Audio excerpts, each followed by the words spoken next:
Hello everyone, my name is Stephen Cousins. Welcome to another Film My Run review. It's time to review the Zwift RunPod.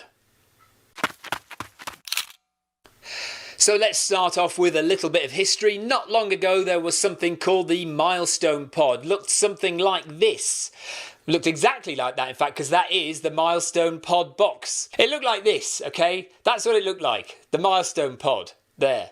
It was initially built for outdoor running, as most foot pods are. You put it on your foot and it measures your cadence and lots of other different metrics. Actually, the milestone pod had quite a lot of interesting metrics on the app that you could look at. But it wasn't overly accurate. Even outdoors, it wasn't particularly accurate. I would question a lot of the time, the distance that it seemed to calculate on my runs. However, what we started to do was use it on Zwift. The budget way into Zwift was to buy a milestone pod. It was the cheapest foot pod out there.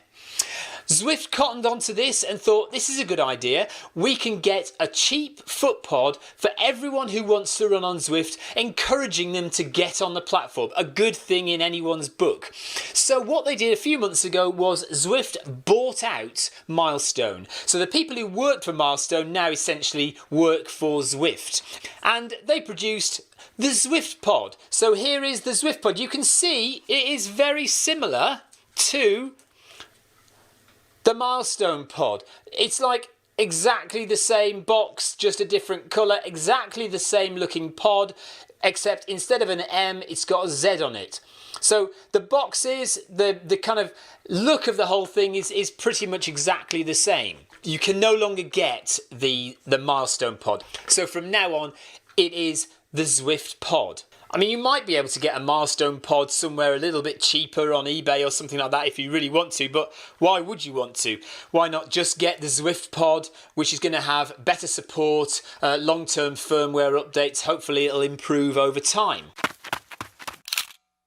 So what actually does a foot pod do? What does it do on Zwift? Well, what it does is it's a speed source. So essentially you run on the treadmill and the foot pod detects the movement of your foot, how fast it's going. It detects your cadence and your speed, and it sends that to the Zwift app. Whether you're running the app on an iOS device or Android or a computer, PC or a Mac, the Zwift pod will send information to the Zwift app. And the Zwift app converts that into a speed, into a pace on Zwift in the game, allowing your avatar to move within the game.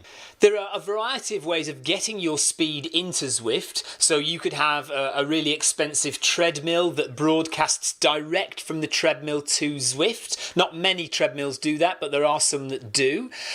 You can also buy something called a tread tracker, which is a little wheel that goes underneath the belt of your treadmill and measures the speed of your treadmill and sends it to Zwift. But mostly people will be using foot pods, and there are lots of different kinds of foot pods you can use, and some are better than others. The cheapest, the most budget foot pod that you can buy for Zwift at the moment is the Zwift pod. So what do you do with the Zwift pod? How do you make it work on Zwift? You attach it to your shoe. And I don't know if you can see here, there's a little clip that goes under the laces. So this little clip goes under the laces. Then you take the Zwift pod. So there's the actual pod, and you put it on the shoe. So you can see it's kind of at a little bit of an angle, and then you twist it and it clicks into place. And that's how it should be on your shoe. Try not to have it too high up. I recommend you have it as low down on your laces as you possibly can. That's where you wear it. Doesn't matter if you wear it on the right foot or the left foot. It's absolutely fine, makes no difference whatsoever. I have it so the Z is kind of in line, pointing forwards. Whether that makes a difference or not, I don't know. So that's how you wear it on your shoe. And to make sure the pod is working, you can just give it a little tap and you should see a green light. I don't know if it's going to come over on the camera, but we'll have a go. So let's try it. Let's have a look. There you are. There's the green light. If the battery's low, you'll get a red light. I've been running on Zwift now for over 2 years, and I've used the Milestone Pod, and I've used the Zwift Pod, and I've used a variety of other different speed sources as well. As far as I understand it, as far as I'm aware, the Zwift Pod has pretty much the same hardware inside it as the old Milestone Pod. The firmware has had some tweaks, but essentially it's the same unit. Now, the problem with both of these pods in terms of a speed source on Zwift is that they're not terribly accurate.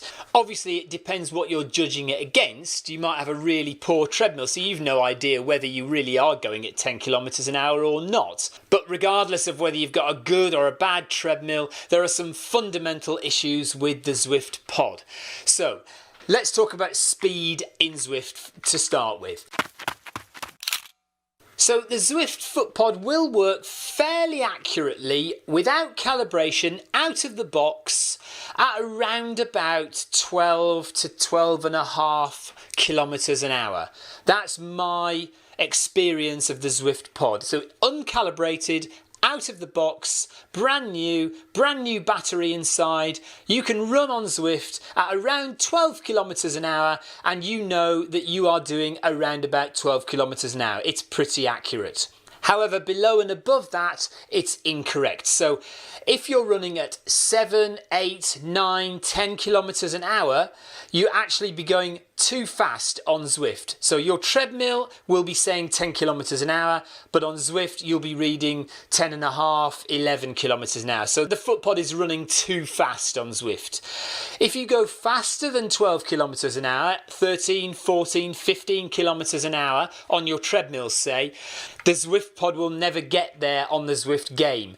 So it's running too slow. So you'll be working harder and harder to achieve 14 kilometers an hour on Zwift, and your treadmill will be reading 15, 16 kilometers an hour. So around about 12 kilometers an hour, you're all good.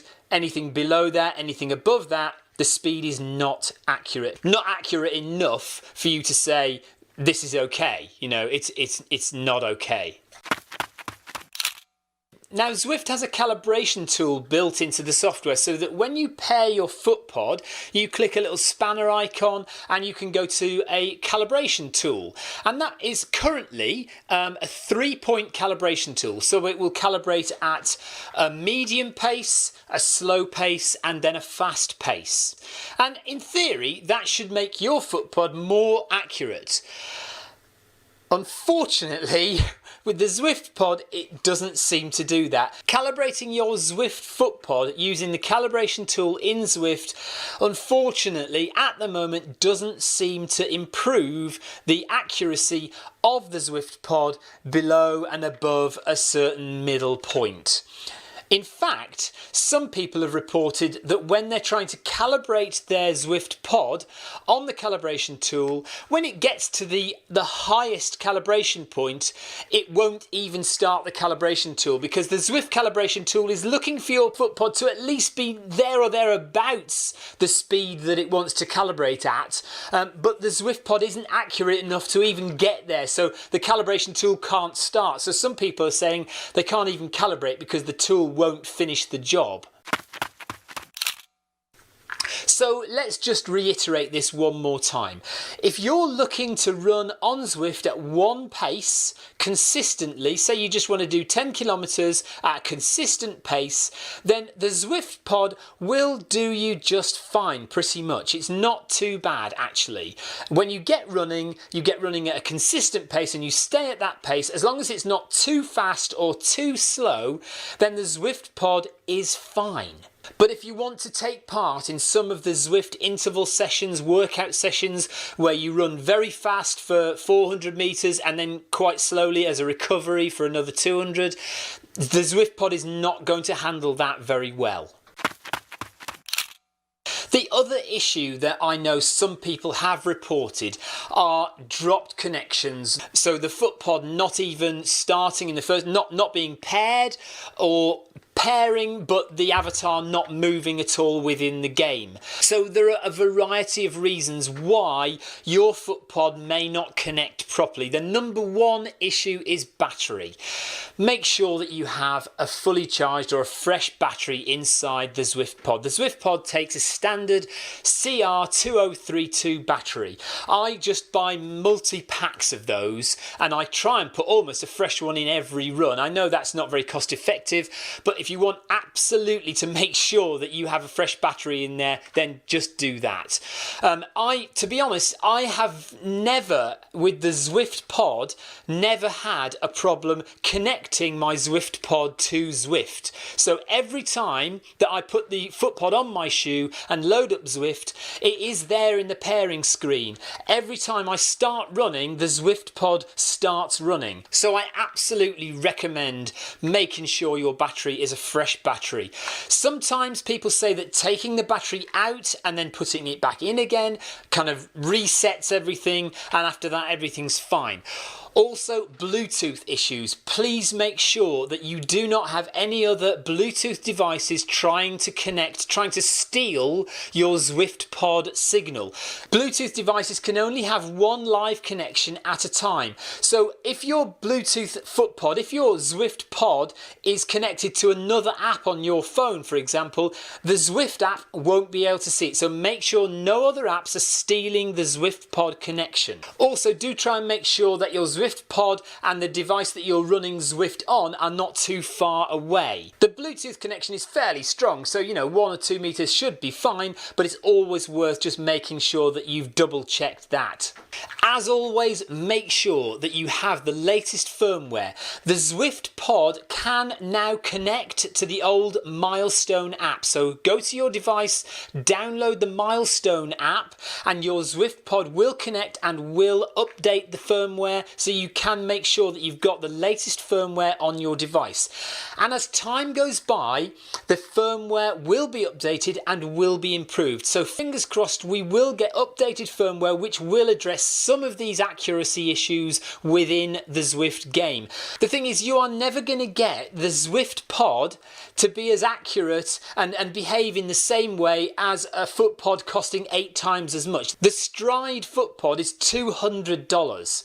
So it's 8 times the price of this. It's bound to be more accurate. It's bound to be a better FootPod because you're paying for better hardware, more robust hardware and more robust firmware. You just won't get that with the Zwift Pod. It's great as a starter device on Zwift. It does work. There are issues with it, we know that, but it does work for what it's aiming to do, which is get you on Zwift the cheapest, quickest way possible. So if you've made sure that you've got a fresh battery in your device, that you are not too far away from the app that's running Zwift, and that the Bluetooth connection isn't being stolen by any other apps on your phone, if you've made sure you've got the latest hardware, your Zwift Pod should connect fine to the Zwift app. And then once you're in Zwift, if you're running at a certain pace, one pace, and consistently running at that pace, this FootPod will work absolutely fine for you. No worries at all. I carried out a survey on the Zwift Runners Facebook page recently just to have a look at what people thought of the Zwift Pod. It is a mixed bag, but actually if you look at it, there are a lot of people who are perfectly satisfied with the Zwift Pod. Look at the results here, you can see there's a lot of people who say it's working perfectly fine, it's satisfactory. There are even a few people who say it's brilliant. There are plenty of people, yes, who say it's very frustrating to use. And there are 1 or 2 people who darn well want their money back. But look at those results and it's actually not that bad. The majority of people are getting this FootPod to work. The majority of people are running satisfactorily using the Zwift Pod. Now, I know it's frustrating if you're a new runner on Zwift and all you want to do is just get on there and run and enjoy the experience, and you find that your Zwift pod isn't connecting and it's not running when you want it to run, and then it doesn't seem to run at the same pace as your treadmill is saying. That can all be very frustrating, and I understand that. And you know, if the Zwift pod is supposed to be an easy way into Zwift, then I understand how frustrating it is if it doesn't seem to be an easy way into Zwift. I know for sure that the Zwift team know about the issues with the Zwift pod. They are addressing the issues. They're looking to do something about it to make this foot pod do what it's supposed to do and do it better than it currently is doing. So this will improve. The Zwift foot pod will improve. Would I recommend the Zwift pod for running on Zwift? Do I recommend the Zwift pod for running on Zwift? That depends. If you are an experienced runner, if accuracy is important to you, if you are going to be doing a lot of interval sessions on Zwift, so you're joining Monday Run Club or Wednesday workouts where you're required to run at fast paces and then slow paces and recover, then no. I think you need to spend a little bit more money, buy a Stride foot pod or another device, a tread tracker, something like that, which will give you more accuracy within the game and it will respond better to changes of speed and pace within the game. But if you're new to Zwift and you just want to get a feel for Zwift, if you want to just have a look at the scenery, run at a steady pace, make sure that you've done all the things I've suggested, and the Zwift foot pod will work absolutely fine for you to give you a feel for what Zwift is all about. And then as time goes by, if you feel that you need to upgrade, then upgrade. But by then, the Zwift pod might have improved so much that you don't need to upgrade at all. So my advice to you would be try it out. It's a great budget way to get into Zwift. If it doesn't work for you, then you might be one of those people who does need to upgrade to something like the Stride, which is going to be a little bit more robust. And that's it. That's my review of the Zwift. Where do I point it? That's it. That is my review of the Zwift pod. Take care, guys. See you for the next review. Bye-bye.